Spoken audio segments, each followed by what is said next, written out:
Okay, for our listeners and viewers today of the SilentEGO podcast, Life Beyond the Spreadsheet, the Soul of the Entrepreneur, we have a very special guest today, Andy Gomarsall, international rugby player for many years, now an entrepreneur.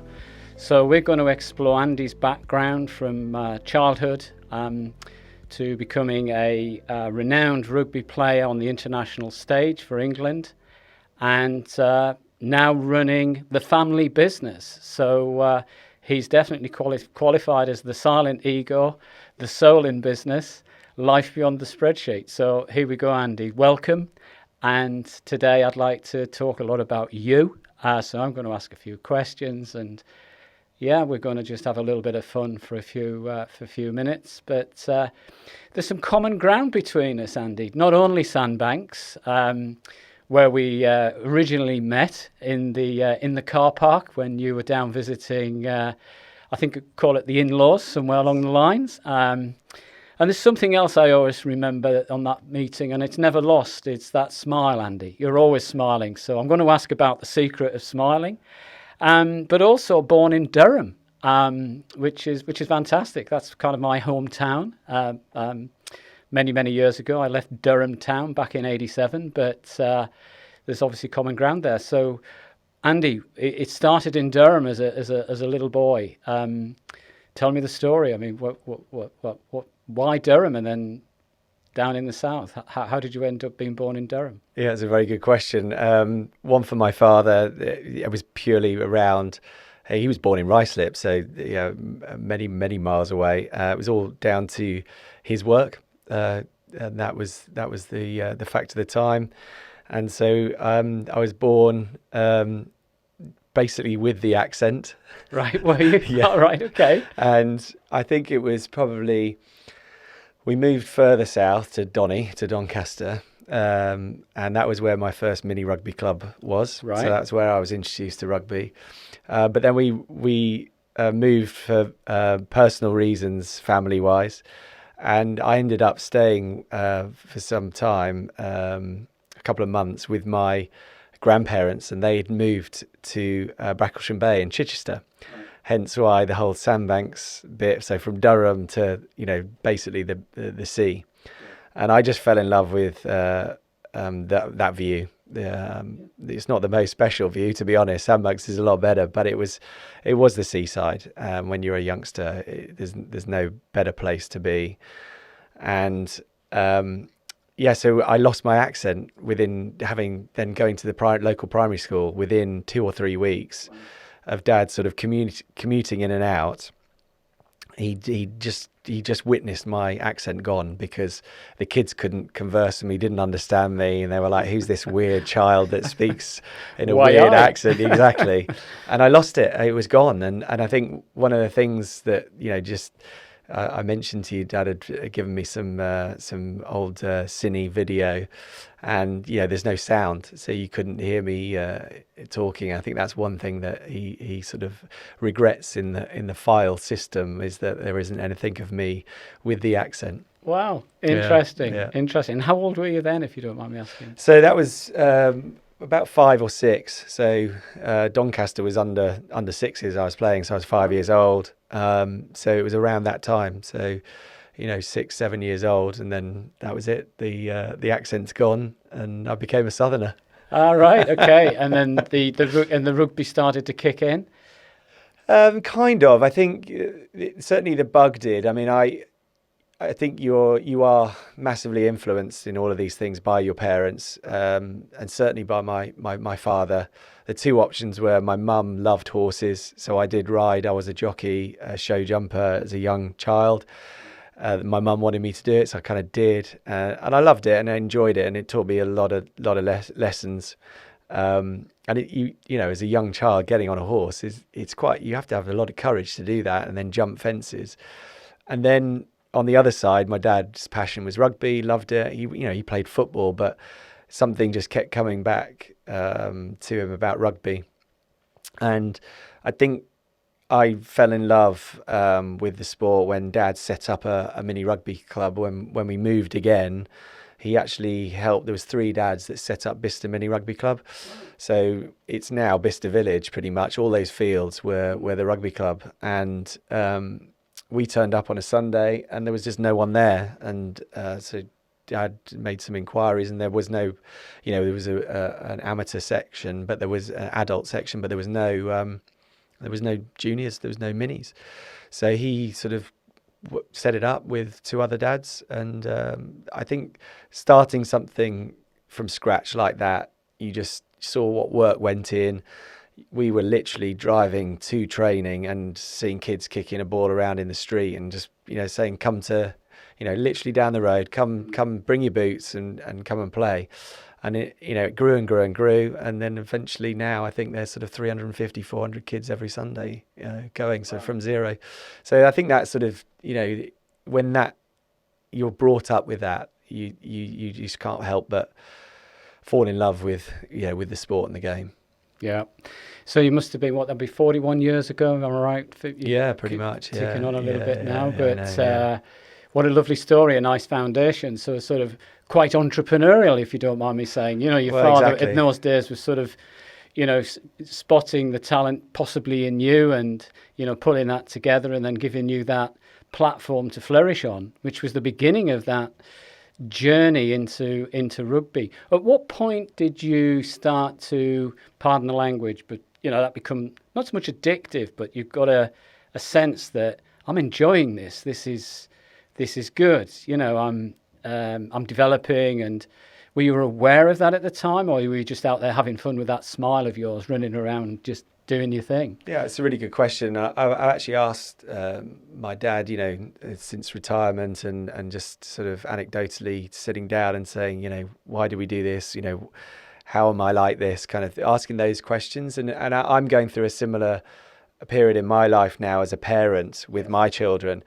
And I think it sort of dawned on me when I played as a youngster. I played senior rugby, and I realised, wow, the step up, the attitude, and it wasn't a professional game, but I could see, men's rugby versus where I was coming from. I was like, wow, there's a long way for me to go here, and I think that sort of vision of where I needed to get to and the curiosity of how to do it put me on my path to be better every single day, and just how do I get those skills?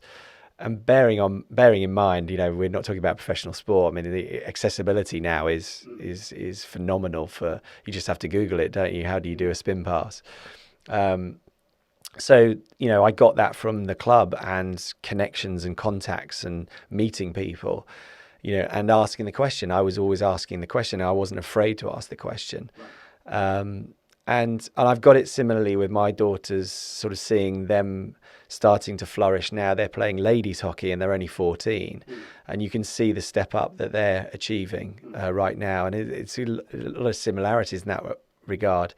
But I remember asking my dad, why am I like I am? How am I, how did you make me into this kind of beast? And he sort of said, I don't know, I don't really know. And I'm sort of trying to work it out so that I can be the best parent for my girls, to enable them to be, just to have that attitude, a great attitude and a desire and curiosity. I think that's a great word in life. Is if you want something, being curious is a fantastic place to be, to learn, adapt and grow.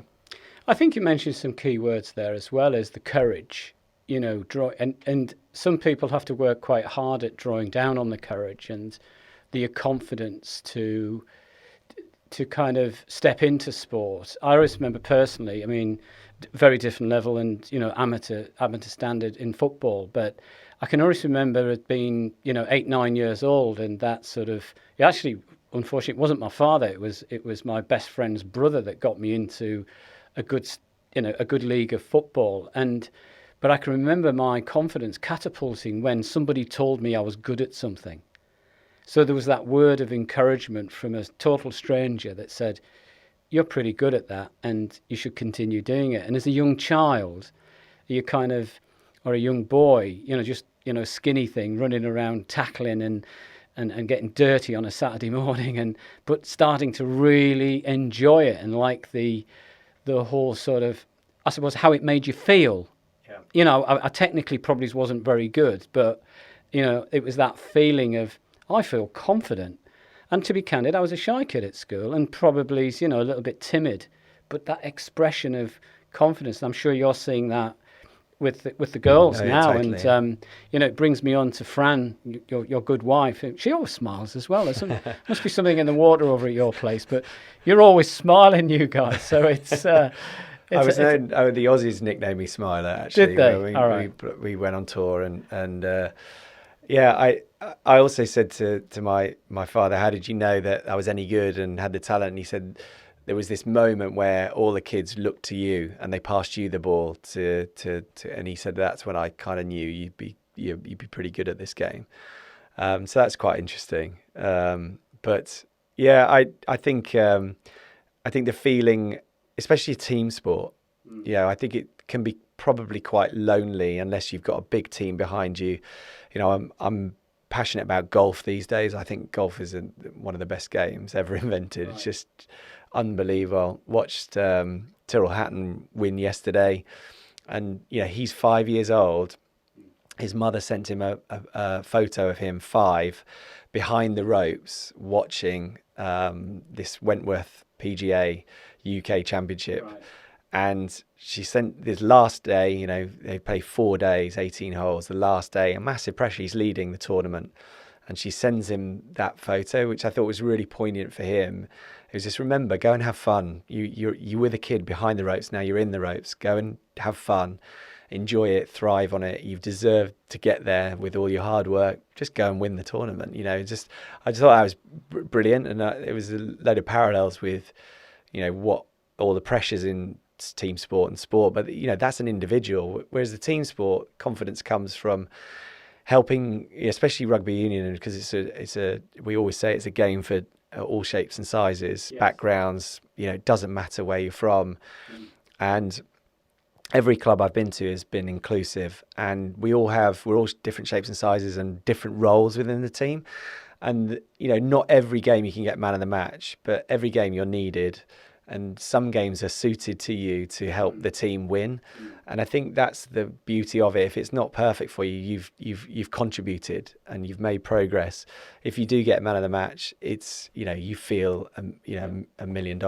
At what point did you feel that this was starting to turn into something that obviously the confidence was there, the kids were passing the ball, you were starting to sort of flourish at your age?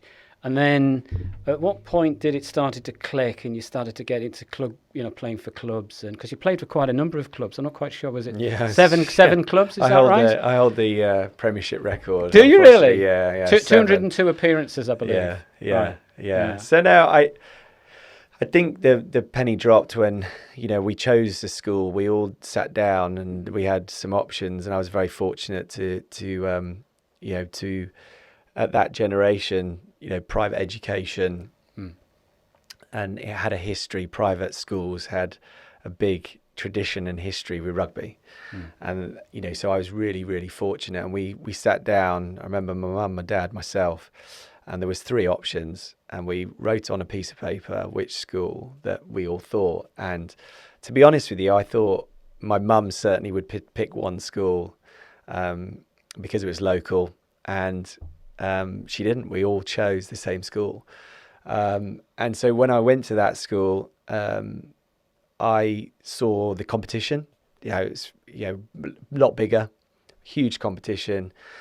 And I was young for my year, so I had to battle with the kind of size element with rugby. Right. Yes, I played in the position where the little guy plays, and the one that's. Has that always been the case? Yeah, it's always been the case. Yeah, I once went into a scrum and vowed never ever to go in there, and that was mini rugby. It wasn't even a proper scrum. Right. I vowed I'm never going in there. The dark arts. It's not a nice place to be.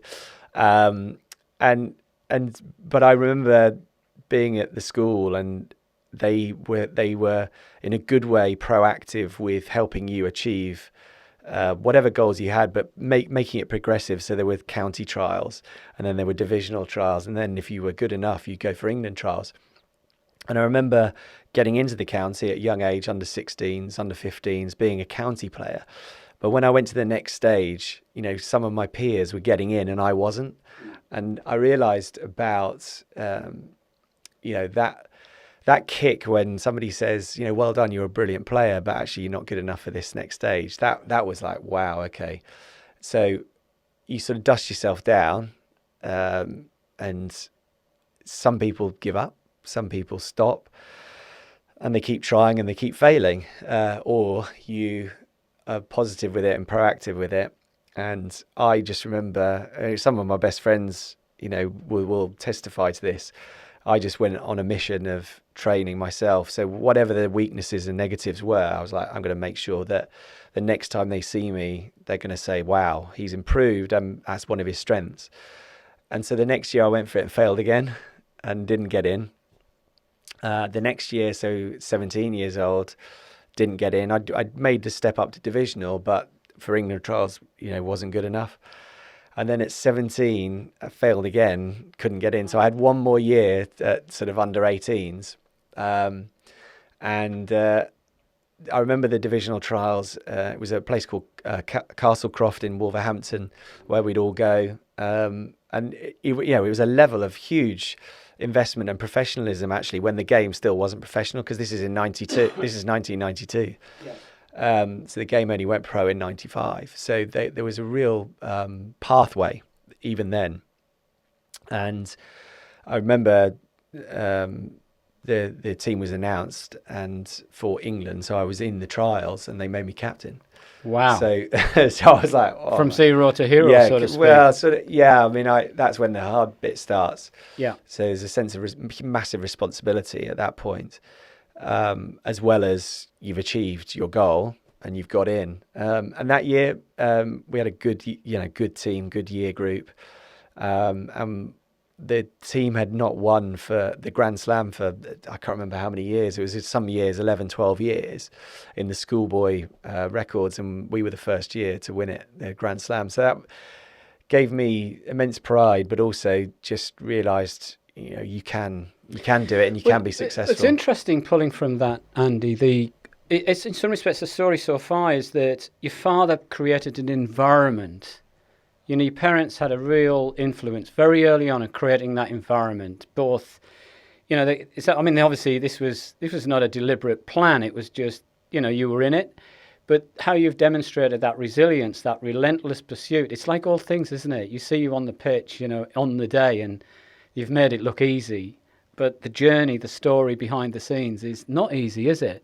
But equally, how you build that resilience, that bulletproof confidence in your mind that if I keep trying and trying and trying, I'm going to get that break. That's the first thing. So, you know, so that mental conditioning, that confidence, but still, you know, you still weren't sure. And then all of a sudden you got the break and it started to move from there. And there's that next pillar goes in of courage, confidence. Then you're now in a situation where you can, you're developing the ability to play at a better level, but you're in the environment, but you're still earning your place. Yeah. Because there's a fine line, isn't there, here coming, that you've got to stay on top to be picked fundamentally. No, completely. I'll never forget of that generation, the England team wore purple tracksuits. I mean, they're quite unique. I mean, full, you know, the real old school tight tracksuit bottoms with the beautiful red rose, and it's purple. I mean, they were extraordinary colours. And when you're playing the school, you know, the other schools, and somebody turned up, you could sense they were in a school, but they had a purple bottom tracksuit, and you were like, they've got an England player. And I always remember, I want this purple tracksuit. Wow! And that year was World Cup year, and they changed the tracksuits, so I never ever got a purple. I never ever got one. Yeah. They changed them to these World Cup shell suits. They were horrific. Yeah. So I never actually got a purple. And when we were in the kit room at the end of my career, the kit man said, "I've got a purple tracksuit, and do you want it?" I went, "No." I didn't get one. I didn't deserve, I didn't deserve it at that time. I've got to earn it. I can't just be gifted it. But no, I think, going back to your point, I think, it's all very well getting there, and I was known as a bit of a comeback kid as well. And actually, what the next learning for me was, you know, it's wonderful to have press write about you, and it's, you know, you start to believe your own hype. And I did train really, really hard, but then suddenly going from schoolboy to adult, and that is, you're at the bottom of the rung. And there are professionals, even though still amateur, but they were so much more professional, trained harder, bigger physically. We didn't have that necessarily the education around fitness, nutrition, all of those things. And I still wanted to have fun as well. So there was an element you celebrate and you're enjoying this. It's good old rugby, moments. wasn't it? Yeah, exactly. Drinking was a massive part of the culture. And, I sort of wanted to be one of the best drinkers. So you go and you try and drink with the forwards, and that could always, you gain respect, but it can get you in trouble. But I then realised how difficult it was to stay there when, especially, you're not just competing at your year group. Suddenly that year group is out. You go from under 18s, Colts, under 21s, students, universities, and then it's the big one. It's everyone. And I got there. I'm happy to say mentally I wasn't ready for all of that. I got bits of it wrong, massively wrong, and so you lose your place. I'll never forget. We're all surrounded by technology, and I remember learning. I was dropped, so I did get into the England team early doors. University, and I went to see the dean, and I said, look, I can't take this exam. And they said, why? And I said, because I'm playing rugby on Saturday. And they just looked at me and they were like, that's ridiculous. You can't just miss an exam for playing a game. And I said, yeah, well, it's at Cardiff Arms Park against Wales. And I had to prove and show the letter that I'd been selected for England. And, happy memories. But I realised how competitive it was, and I kind of lost. You lose your way, and you do lose your way. And I learnt after that 6 or 5 nations in that stage. New coach comes in, and I was dropped. I learnt I was dropped from the England squad on CFAX or teletext. And it was brutal, absolutely brutal. World caves in, and that's not the biggest part. There are other parts that world caves in.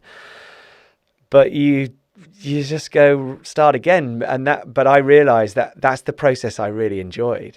Really? Yeah, I think so. I sort of a bit of a junkie for, and what separates the great sportsmen and the great people is when they get to the top, they stay there, and they stay there for a long time. So some of my stats, in some regards, are okay. They're good. But in other ways, the length of the period of time that, I was playing for England, 1996 to 2008, there are other players. There's a player just recently who got 100 caps for Australia, literally played yesterday. That I should have got to. I never thought I was the best. I never, I wanted to work as hard as I could to be the best. I felt I had a real niche and a strength in my game, which I forgot about and ran away from and tried to be better in other parts. Yeah. But I really applaud people that can do that and stay at that level, and I didn't. But actually, I'm not. It's not a thing where I think, oh, I've got regrets around that, because I love I'm on the bottom. Here we go. I've got now this journey and this. Give yourself a time frame. I'm going to get there. I'm going to prove everyone wrong. I love that. Yeah, so sort of like that resilient, competitive sort of mindset to sort of spring back at any point. It's also somebody saying no to you. Right. I can't deal with that. I'm going to come on to that. I find that very, very difficult when somebody says, no. And I'm like, why? It's not an arrogance. It's not an arrogance. Yeah. I will take feedback on board, and you can't win them all. I mean, that's the biggest lesson in life, is you cannot win everything. You can't win them all. But I hate the no bit. I really hate it. Right. And I'm going to prove you wrong. Yeah. Good. Well, that's the journey I love. That's the sort of the challenge that you kind of, pardon the language, got addicted to. Yeah. No, the worst thing you can tell me is no. Right? Bring it on. Because I'm coming back no matter how you look at it. Yeah. I mean, that's really good for our listeners today, that dogged resilience and, but still seeking the pleasure in the game. I love the game and you're not going to turn me off. So with that in mind, just quickly, would you have done anything different? Sure. Would you have done anything different? Now you've retired from the big game and... Yeah, of course. Absolutely, 100%. I don't think anyone's perfect. And I'm not stubborn enough to say that. My wife would disagree. But I promise you I'm not stubborn in that regard. So I'm part of a group and it's a charitable foundation for one particular club, which was my first senior club, which was Wasps. Yeah. And I did mess that up, 100%. I forgive myself because I played straight in the under 21s and then senior, and whatever ever happened. And there was one situation which I handled really poorly. I was young, and when somebody says no to you, I'm like, you can't say no. I'm trying to be the best for my team, for my club, and you're saying no to me? This is crazy. And I didn't respect it. I literally didn't respect it. So I went and did my own thing, which didn't help my feeling in the club. And so in the end, it came between, renegotiation of a contract. It came between, a member of staff versus me as a player, and they chose the member of staff, which was the right thing to do for the club. So I literally was not offered a new contract, and I had spent 6 years there, come through the ranks, play for the club as an amateur to professional. Yeah. And could I have handled that better? The answer is yes, because I did handle it better later on, and it enabled me to fulfill my further dream. So I learned that lesson. But, it's not a regret because I went on the journey and I played for so many other wonderful clubs. But had you asked me at that period, do it differently, Andrew, had I got the advice, I would have done. And then I would have been a one club person. I didn't want to be, I feel that I'm massively loyal when I'm in. And I did not... I didn't handle it well, and it's it's a fact of life. So it's one of those things, isn't it? I mean, but it's really nice to hear your stories, Andy, because I think you've been very authentically expressed about this journey. But there was one thing coming along: the environment. You flourished, the hard knocks, the pushbacks. I wasn't always the number one guy, but I was always in there somewhere. And you did a good big job of it. But I'm dying to ask this question, so I've got to get it out. So you've played on the world stage, the World Cups, all this real big stadium. What's it like? I've always wanted to know, what's it like in the changing room when you can hear that crowd roaring away and you're just getting ready to go out and do your thing? Yeah? Yeah. What's the feeling like? Well, it's the biggest adrenaline rush you'll ever experience. And I do love... you do miss, so you love them, but you miss them as well, the adrenaline. So you kind of go, when you retire, you go, whoa, how am I ever going to have that feeling again? So before the game is brilliant because it's all the build up. Yeah. What I miss about sport is the tactics and you're against 15 people who have got the similar goals to you. You want to win, you want to have a tactic, you want to make the opposite number not play well so that you're playing well. There's so many different. So I loved all the building of that all the week, and I liked coaches that would involve their players. I wasn't very good at do this, and you're thinking, I'm not sure we're going to win this game. There's plenty of those coaches that go, do this, do this, do this. And you'll see those players today still look up at what do I do next? And I was never that player. I had to feel the game. I had to understand the tactics, that it made sense, and then know that it's working. One thing I learned about myself was when it was working, we were winning, I got bored. So I got bored in a game and my standard slipped. So I kept getting substituted at 60 minutes working out why? It's because I was making mistakes. And I didn't know why, but I was getting bored. So I then had to learn how to adapt my brain and trick my brain into evaluating every 10 minutes, basically going, hey, you've just done a bad pass, the next 10 passes have got to be absolutely world class and mint. And then go again, you've just done a bad box kick. You know, the next 10 box kicks have got to be on. So and that enabled me to be sort of go to those perfection levels and play well. So that was an interesting one for me as well. So, but nothing could be more boring than before the game, the adrenaline. You go into the change room, so you're excited and nervous. You just want to get on with it. So that whole piece around, you know, the coaches who come in, reiterate, and you're kind of like, get on with it. I need to get in the huddle. I need to go. I need to get out on the pitch. You know, you're just getting so nervous. So you're constantly kind of refining this all the time, aren't you? In this sort of like switched on mode. Yeah. But you know, once again, that self-effacing thing. I knew when I was drifting off. But I mean, you've got some lovely sort of things. You know, the magic kick, which was led to the the England final. Is that yeah, right? Yeah. You must have got that. Must have been like a trophy for you. Yeah, and it was good. I mean, there was a couple of things around that one. I mean, there's an incredible journey to be told around that, but the feelings are exceptional. Just going back to the feelings, so running out onto the pitch, national anthems in front of your family. You can't get as big adrenaline rush as that. I watched the haka yesterday, the Australia haka, and that was remarkable. Stood in front of that. Scary, but also just great to witness the history of the haka and witness it.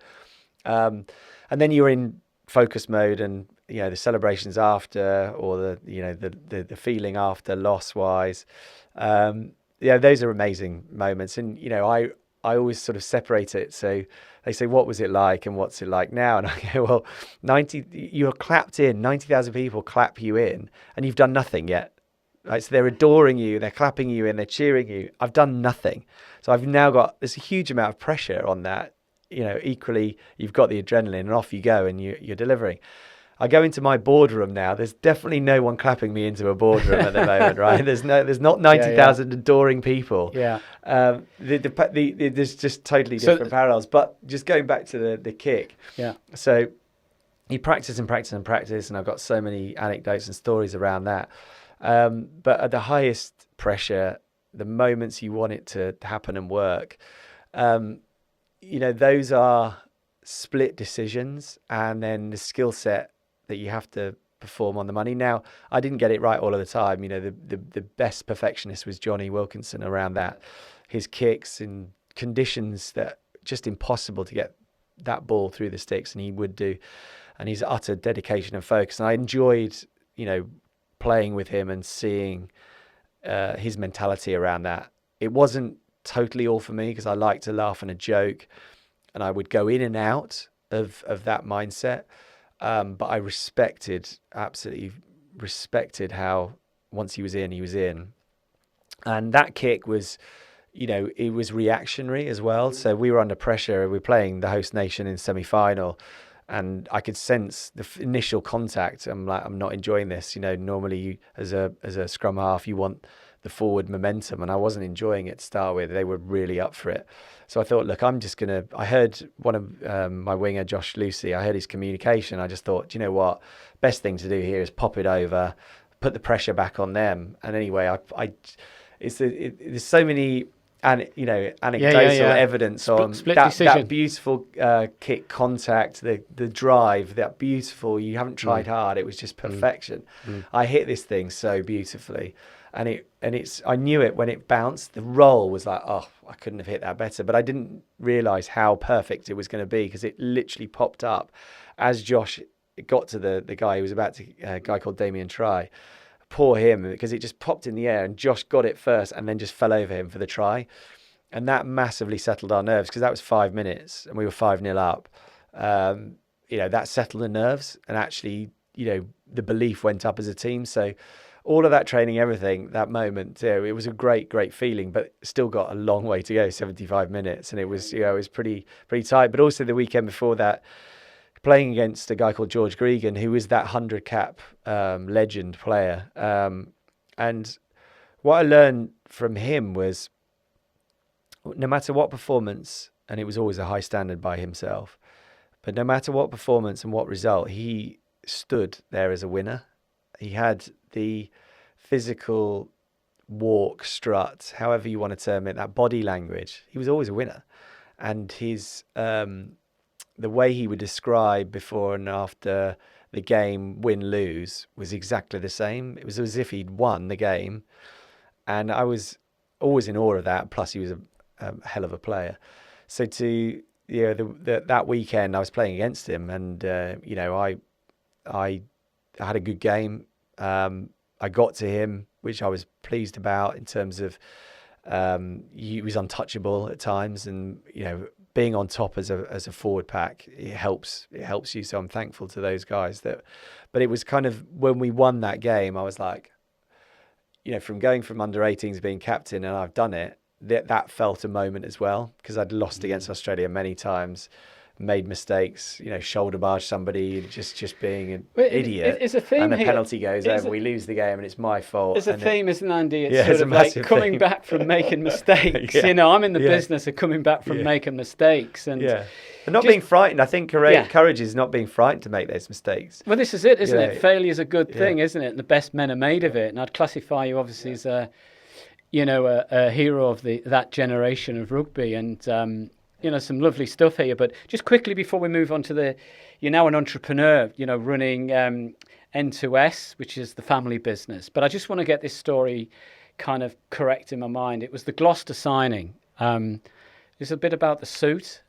Can you just, for our listeners and viewers, just talk us through that? Because that's kind of quite funny, actually. Yeah, well, one thing about the England era, Clive Woodward, 2003, we were always well dressed. The grey suits when we won the World Cup, we had great sponsors.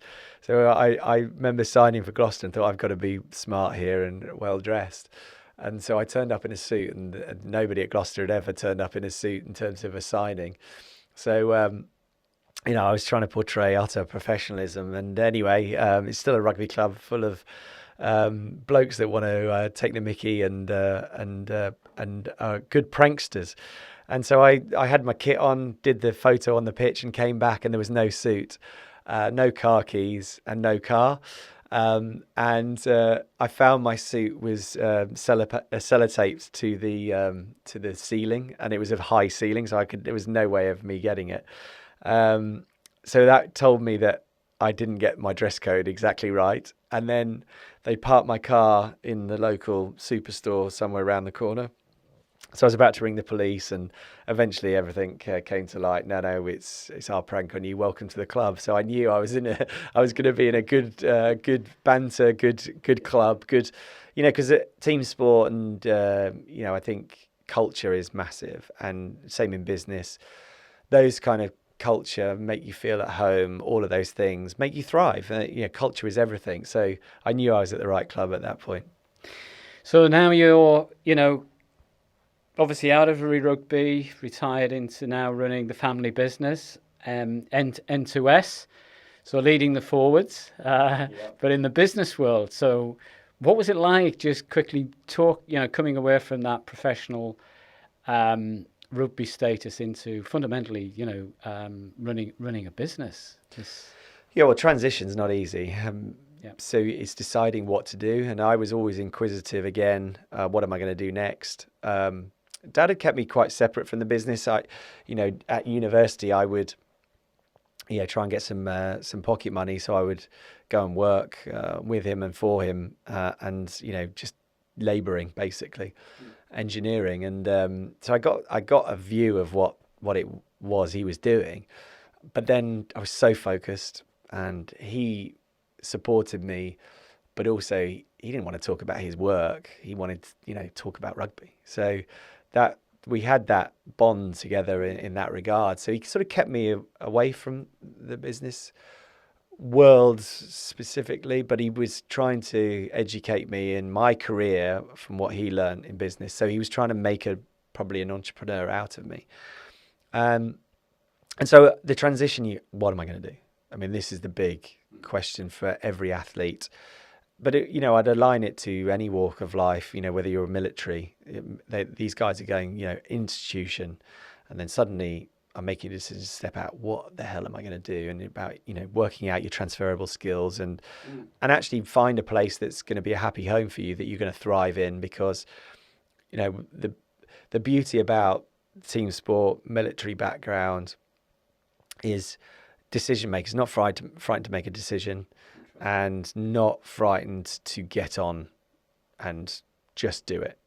And in sport, if you don't do that, you're going to fail, literally. It's interesting, Andy, just interjecting there, that one of the big challenges that I come across with EgoStream, which is my business, with leadership, is indecision, decision dysfunction. And, that becomes a bad habit in the end. And I think that sort of, professional sport, self-reliance, making those decisions, and then bringing that into the, the transferable world and into business, it must be quite interesting. It is. I was never going to be scared of it, because when you're making these decisions as a leader in a business and you haven't got 90,000 people staring at you, you haven't got that pressure. That is massive pressure. Right. And you're asked to do that as a 21-year-old with really no experience. Wow. That is tough. Yeah. And to have the courage to do that is tick box straight away, right? So I think there's a lot that business can thrive off with looking at their recruitment and, especially, sportsmen. I mean, it's an easy place for me to recruit. If somebody's a sportsman and they're, in a decision-making role, I'm like, okay, you've CV, forget, you're kind of in, because I get it. But so the transition was difficult, and it's deciding what to do. So I was intrigued straight away. What we were lucky with being pro athletes is you're time rich. Mm-hmm. And that's something that I'm, with a family and a business now, I'm not time rich anymore. So I sort of was lucky in my own head. Okay, I've got to plan early. So I did plan, and I used my time wisely. Did I use it effectively enough and enough? Probably not, but at least I was doing it, because there's plenty of guys that didn't and literally got to that day and then went, what am I going to do? I planned 5 years in advance. I'd got a startup business that I'd invested in, and I was running. So that was exciting for me, because it gave me something else to think about other than my game on the Saturday. And actually, the first lesson I learned was this pitch was in front of angel investors in the West Country. And I went down there and I was thinking, I have no idea, right? I'm literally blagging this. I've got no idea what the hell I'm talking about. It's embryonic. We're creating an application. I'm like, this is 13, 14 years ago. Application. I mean, seriously. I'm a thick rugby player. And so I'm stood up there and you're messaging about what it is that we're going to create.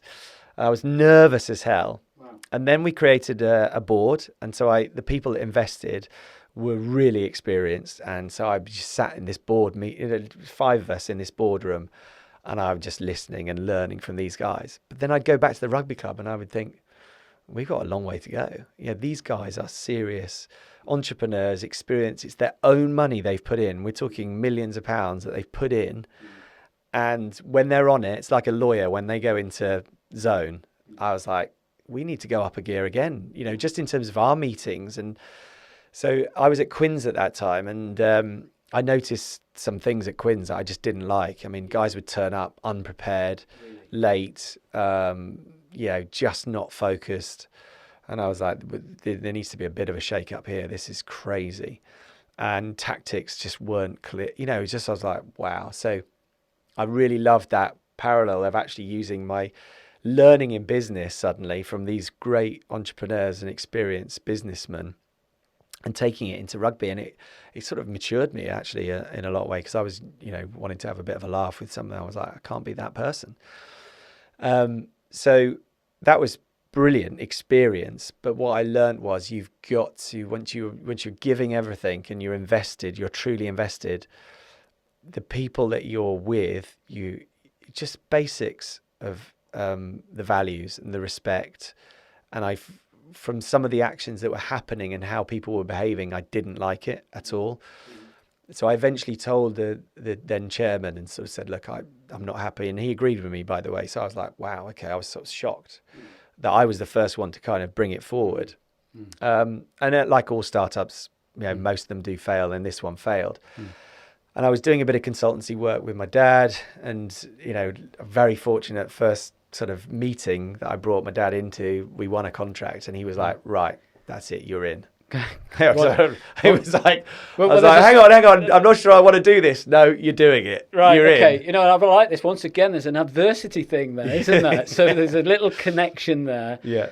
And you pitch up with your dad to do a deal, and bingo, the lights go on. Yeah. So for our audience, what and viewers today, what does NT2S do? What's the business about? So we can just expand. Yeah, on that. so I mean, we're in the world of reverse logistics. So Right. you know, in the world of technology as well. So everyone's focused on getting new technology out. People tend to be very slow and thinking about what are we going to do with our old stuff. So that's our world, is reverse logistics, and repurposing, reusing, reselling, but also recycling. So Jack, my father, built the business around recycling. And actually what I love about the business is it's very competitive, it's very difficult. We're very niche in the technology that we want to recycle. So recyclers do millions of tons, and the e-waste problem is gaining traction year on year. 50 million tons we throw away, basically. It's ridiculous. It's so vast. Legislation is improving and changing. It was set in 2007. You know, we're in 2020. Legislation for 2021 is changing, so that's exciting. But the way we've done it has been harmful for the environment. We put stuff in landfill, not great. And for recycling purposes and refining critical raw materials that we dig out the ground, we're running out of. So this whole circular economy, sustainability, you know, we're running out of this stuff, right? So how are we going to make these devices in the future if we're running out? It's crazy, right? So it's a brilliant place to be. It's almost, we're 20 plus years old and we're still a startup because the problem is getting bigger. So actually the opportunity is getting larger, and we're a small part of it, very niche, but we found a way to do this in the most environmental, you know, embodied carbon, the best message that I think is so topical at the moment. We found a way. So we're at the start of that journey. So it's exciting. You know, again, it's been difficult. So it's been a decade now I've been in the business, and I thought I'd have mastered it in 5 years, sold, and, you know, off I go to the next thing. And it's, yeah, you learn in business, it takes so much longer. You're enjoying it, Andy? I do. I'm passionate about it and I care about it. So I'm lucky in that regard, but I've made it that journey as well. I've made, you know, inquisitive again, curiosity. Why are we continuing to do this thing when it's harmful to our environment? But okay, don't criticize it or ask those questions without having a solution. What I'm proud of my father, Jack, is that he's found a solution. And now it's up to me to kind of promote that and get it to its next stage of scaling, because it is a global problem. And one major manufacturer, vendor, I mean, they're on, you know the name, sort of said, love it. We're not ready for you. You know, let's talk next year. It wasn't a no, but it was still got me going, oh my God, this is so frustrating. So, yeah, right. So it's not just you're passionate and it's great and it's rolling on. I'm frustrated as well because I want this journey to happen now. Well, you can see sense, can't you? And, you know, the last thing anybody can do to Andy Gomarsall is give him the no, right? Because that's like red rag to the bull, isn't it? You know, it is. How do we overcome this? How do we master this? You know, you've got to realise my background, where I've come from, you know, and I'm now in business, so... I'm not going away. I'm getting ready, and if you want to be tackled, mate, then you're going to get tackled, you know. And you know, the nice thing is my past, you know, what was difficult in that transition was catching up because, you know, luckily I'd be in a meeting like this and they'd be talking acronyms and, you know, the future of technology, and I'd be like, I have no idea what you're talking about. So I'd go home, I'd be writing all these notes out, and I'd just be Googling, what does this mean? What is this? You know, I had no idea. Same into a degree, you know, I studied economics and didn't do very well at A level. You know, I had lessons in business to learn, which was brilliant for, you know, Dad always said, this is going to be your greatest lesson. You know, being and running a business is going to be a great, and he's right. He's absolutely right. But yeah, so I'm just that journey and that energy and that. Well, that's right. So if you parallel it with your sort of early stage rugby career, where it was the school of hard knocks. You were coming through. I think there is a glean here of the best's yet to come, Andy. Yeah, with N2S, totally, I'm going to take it to the world stage. And by the way, School of Hard Knocks is a charity. I'm a patron to. Oh, are you really? You know, okay. no well, for our listeners, we'll have to look out for that. Look out. The School of Hard Knocks, incredible charity. Yeah. Which I was founding trustee of, and it, so there's another journey for you. But I think when you're on something that is right, and it's you can't stop. You've got to, and so I'm already thinking, once you get this sorted, it's kind of what next and what other things are going on. But for this takes everything. You have to give everything. And I think that's the challenge. And I always used to wonder why some people would say in meetings, "Oh, do you still play rugby?" I'm thinking, I've been retired 5-10 years. Are you crazy? And no, I don't play anymore. And they say, "Oh, is this your full time?" They were thinking I was doing other things, and I was supplementary. I was co-commentator, and I would do charity work. But they were questioning, "Are you doing this for life?" I'm like, "Absolutely. This is when you're all in. It's a poker term. When you're all in, you're all in." And I think that's a fair point. I think that it's come right through the core of this this conversation in this podcast. It's fascinating. This all in, dedicated, committed, overcoming objections, rejection after rejection, but making it happen, not sort of just settling for sort of, well, I'll see about that. I'll be back another day knocking on the door. And I think that's important. But just coming back to the business, what with the economic times we're in right now and this pandemic and everything, and corporations, kind of losing their office and home working, this must be now a very good opportunity for you. Yeah, it's a great opportunity, but it's difficult to get to the people that are decision makers, finding the right people, because we're covering sustainability, environmentals, but also just the technology, how people are productive and using it. And now the context around, pretty much you have two offices. One, you're not allowed to go to,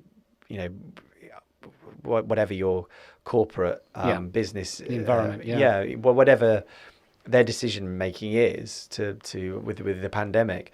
But pretty much, I think what's people have realized in business now is that you can have two offices. You can have three if you want, if you're that flash, but you can have two offices. One is at home, and now learning how to get your best productivity.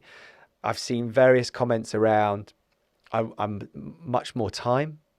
I don't have to commute as much, therefore I'm getting more hours in, so I'm much more productive, versus that missing the connections with people, that face-to-face, reactive, interesting part to the business productivity. They're missing that bit, so they're feeling a bit lonely and a bit low on that. And no matter how many times we converse on the wonderful platforms that are out there, it's not the same.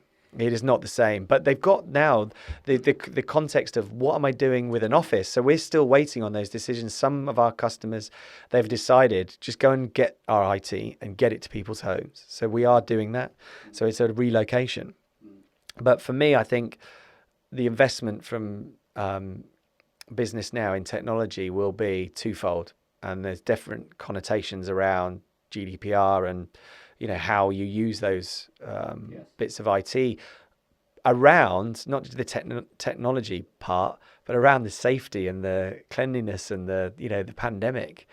It's around that. It's complex and it takes time, so it's going to be busy for us. I know that, and also, by the way, not enough. There's so much demand for product. There's not enough of it. It can't be manufactured quick enough, and there's too much supply because people don't want to get rid of stuff because they're worried about. So there's so much supply. That's right. You're in a good go-to position, and I think it's a case of, pardon the language here, but timing your run. Yeah, completely right. Really timing your run, because completely the change over the last 6 months, businesses, corporations, obviously, which you serve, technically and commercially, are just getting around to these sort of adjustments. What do we do?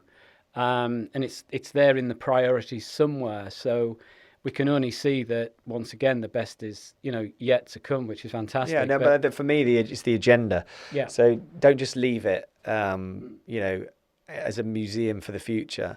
Do something positive with it. And some of the customer metrics we provide around environmentals and sustainability is gaining traction for the employees. They're realizing this is a company we want to work for. And my future, my children's generation, they will care about this. They won't go and work for somebody if they don't show a sustainability agenda and actually show what they're doing. And it's, you know, it's not just around technology. Technology is good for sustainability. It's also a heavy user of energy. And doing that sustainably and having the right technology for my future children's generation, you know, you've got to have it. It's got to be part of it. And a board member for especially private and especially public businesses, board members need that. Somebody needs to be responsible for it. Somebody needs to drive the agenda and do the right thing by our planet and environment. Well, I think what's coming from, you know, without going into too much detail, I think you are definitely in the right place. I mean, the alpha generation, which is our children, and the glass, they're calling it the glass generation. So it's all predicated around technology and old to new and the reconditioning and making it friendly. Let's call it friendly technology. You're right in the sweet spot. So, you know, you're about to, you know, hopefully hit that sort of A grade again and play it out as an entrepreneur, Andy. I think it's been fascinating today talking about your life and the journey. We've all, you know, seen you on the TV from time to time. It was great to meet you face to face, that magic smile, that relentless pursuit. And the worst thing you can say is no to Andy Gomarsall. So all of you businessmen out there, if you want to wind him up, just keep telling him no, but he's not going to go away, I'm afraid. Very true. But Andy, it's been an absolute pleasure learning about your background. Let's stay close. And for all our listeners, hope you've enjoyed today, and we look forward to seeing you again at some point on SilentEGO, The Soul of Business, Life Beyond the Spreadsheet.